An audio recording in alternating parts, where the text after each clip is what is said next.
Hammaga assalomu alaykum. Bizning signal gruppamizda sell ideya berildi. Keling, o'sha imенно o'sha sell ideyani qay holatda qilinganligini man sizlarga tushuntirib beray.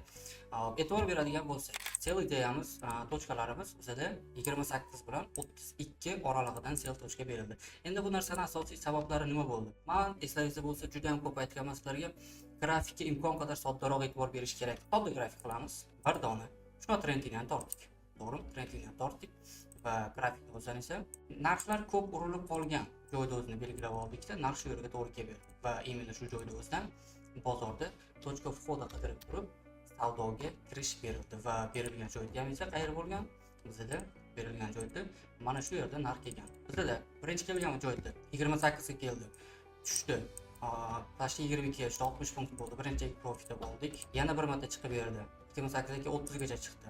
Yana bitta oldik, undan keyin yana bitta chiqib berdi va yana bir sellni olib turib, dalshi bizani sellimizni davom ettirib ketdik va bu narsani men signal gruppaga уже отработка qilganidan keyingi ochilgan orderlarni skrinshot qilib tashlab qo'yganman. Ko'rishingiz mumkin, muammosi yo'q. Vроде shu holatida analiz qilindi. Keyin yana bir narsani aytib qo'yishim kerak. Asosiy gap risk money managementga amal qilingan holatda savdoga kirishlaringizni talab qilamiz va bu gapni nimaga aytganman? Skrinshot qilib qo'yishadi.